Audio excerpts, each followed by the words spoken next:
MLA కొలికపూడికి MP Keshineni Sivanath counter ఇచ్చారు. తనపై ఆరోపణలు ప్రజలు ఎప్పుడూ నమ్మరని అన్నారు. ఎంపీ లేకపోతే తాను లేనని చెప్పిన ఎమ్మెల్యే ఇప్పుడు చేస్తున్న ఆరోపణలకు ఆయనే సమాధానం చెప్పాలని అన్నారు. తానెప్పుడు రంగులు మార్చలేదని అన్నారు ఎంపీ చిన్ని. తానేంటో విజయవాడ ప్రజలకు తెలుసునని అన్నారు.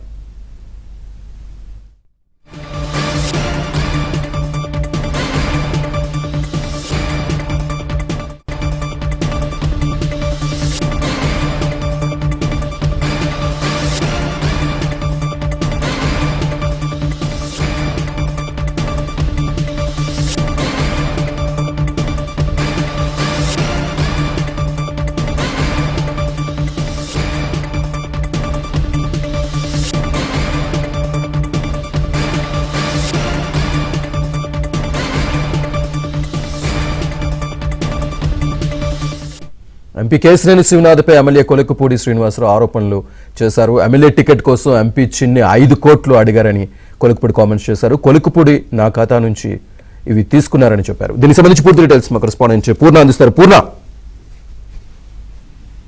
శ్రీనివాస్, తిరువూరులో ఏదైతే తెలుగు తమ్ముల మధ్య ఆసక్తికరమైన పోరైతే నెలకొందని చెప్పవచ్చు. ఎందుకంటే ప్రధానంగా చూస్తే కనుక అటు ఎంపీ కేశినేని శివనాథ్ అలాగే ఎమ్మెల్యే కొలికపూడి శ్రీనివాస్ ఎవరు వారు యమునా తీరం ఉన్నట్టు కూడా మొత్తం కూడా ఇద్దరు కూడా విడివిడిగా ఈ రోజు మొత్తం కూడా పర్యటన చేయడం కూడా జరుగుతుంది. అయితే ప్రధానంగా చూస్తే కనుక కొలికపూడి శ్రీనివాసరావు సిఎంఆర్ఎఫ్ చెక్కుల పంపిణీ అలాగే పరామర్శల పేరుతో ఆయన పర్యటన చేస్తున్నారు. అలాగే కేశినేని శివనాథ్ అభివృద్ధి కార్యక్రమాలు పెద్ద కార్యక్రమాలతో ఆయన ప్రోగ్రామ్స్ పెట్టుకుని ఎవరికారు విడిగా ప్రోగ్రామ్స్ చేసుకోవడం కూడా జరుగుతుందని చెప్పుకోవచ్చు. అయితే ఈ ప్రధానంగా చూస్తే కనుక ఇద్దరి మధ్య కూడా పచ్చగడ్డ వేస్తే బొగ్గురు మండే పరిస్థితి కూడా ఏర్పడిందని చెప్పుకోవచ్చు. ఎందుకంటే ప్రధానంగా చూస్తే కనుక ఇటీవల ఎవరైతే కొలికపూడి శ్రీనివాస్ చేసిన వ్యాఖ్యలతో మొత్తం కూడా ఒకసారిగా హీట్ పుట్టిందనే చెప్పుకోవచ్చు. ఎందుకంటే అటు కేశినేని శివనాథ్ సంబంధించిన అనేక ఆరోపణలు కూడా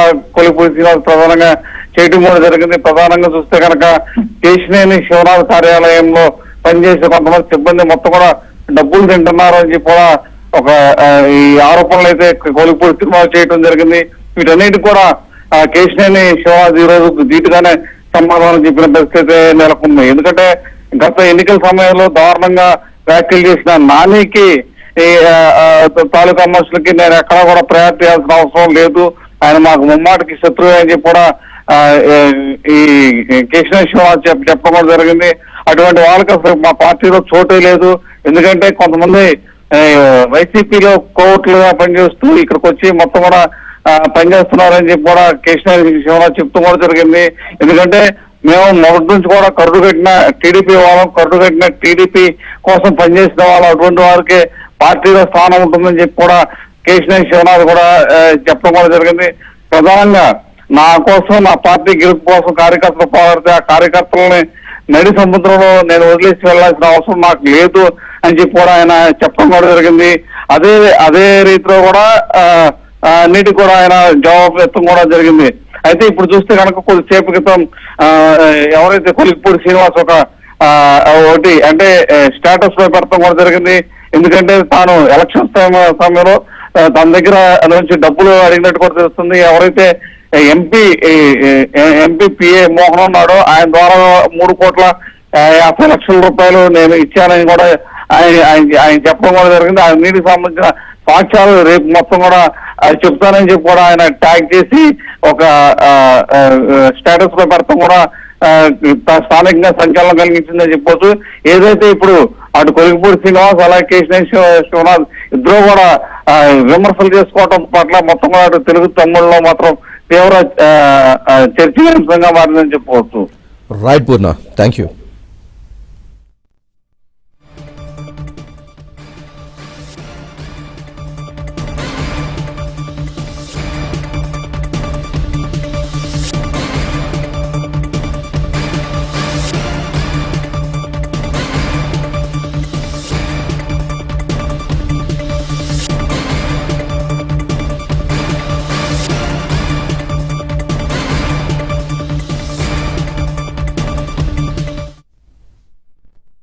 రాష్ట్రంలో చంద్రబాబు నాయుడు గారి నాయకత్వంలో, జిల్లాలో నాని గారి నాయకత్వంలో పనిచేశారు. చివరిలో ఏమైంది, నాని గారి స్థానంలో చిన్ని గారు వచ్చారు. పార్టీ కోసమే పనిచేస్తాం కాబట్టి నాని గారు కాదు చిన్ని గారు అని అభ్యర్థి అన్నప్పుడు కార్యకర్తలందరూ ఏం చేశారు? చిన్ని గారికి మద్దతు ఇచ్చాము, చిన్ని గారిని గెలిపించాము. ఇప్పుడు చిన్ని గారు ఏం చేస్తున్నారంటే ఆ రోజు నాని గారితో నాని గారితో ఫోటో దిగాడని ఈయనకి పదవద్దు, ఈయన నాని గారితో కనిపించాడని ఈయనకి పదవద్దు. అంటే ప్రతి వాళ్ళని టార్గెట్ చేసి ప్రతి ఊళ్ళో 2 గ్రూపులు తయారు చేశారు. ప్రతి ఊళ్ళో 2 గ్రూపులు తయారు చేశారు. చెప్పులతో కొట్టించుకుని కొంతమంది ఆడవారిని రోడ్డు మీద కొట్టి ఇవన్నీ మరి విపరీతమైన మనస్తత్వాలు పార్టీ అధిష్టానం దృష్టికి వెళ్ళి ఆ రోజు మీరందరూ కూడా చెప్పడం జరిగింది. 43 సంవత్సరాల నుంచి కష్టపడిన కార్యకర్తలు కూడా మీలాగానే చెప్పుతో కొట్టించుకునే మాటలు కూడా అనిపించుకున్నారు. తప్పకుండా ఇటువంటివన్నీ కూడా అధిష్టానం దృష్టికి వెళ్ళింది. వాళ్ళు ఆలోచించి ప్రదర్శన చేసిన వాళ్ళు సాక్ష్యాలు నిన్న కూడా మా వాళ్ళు ఏదో వైట్ ట్రాన్సాక్షన్స్ జరిగి బియ్యంలో అనేదో చెప్పారు. మరి మా కార్యకర్తలు ఏదో అడుగుతున్నారు, దాన్ని కూడా వాళ్ళ నాయకత్వం దృష్టికి తీసుకెళ్తాం. మరి అదేంటో నిజమో లేదో మరి ఆ ఆరోపణలు చేసిన మా కార్యకర్తల దగ్గర మీరు డేటా తీసుకుంటే బాగుంటుంది. ఎందుకంటే నాకైతే తెలియదు. నేను డబ్బులు సంపాదించాలంటే నాకు విజయవాడలో సంపాదించుకోవచ్చు. నేను తిరువూరు నియోజకవర్గంలో ఇంత వెనకబడిపోయిన నియోజకవర్గంలో 5 లక్షలకి 10 లక్షలకి నేను సంపాదించాలని పని లేదు. లేకపోతే నా కార్యకర్తలకి నాయకులకి నేను ఏంటో తెలుసు కాబట్టి వాళ్ళు బ్రహ్మాండంగా నేను ఎప్పుడు తిరువూరు వచ్చినా రిసీవ్ చేసుకుంటున్నారు. వీటన్నిటికీ ఇవాళ మా కార్యకర్తల యొక్క సమావేశమే సమాధానం.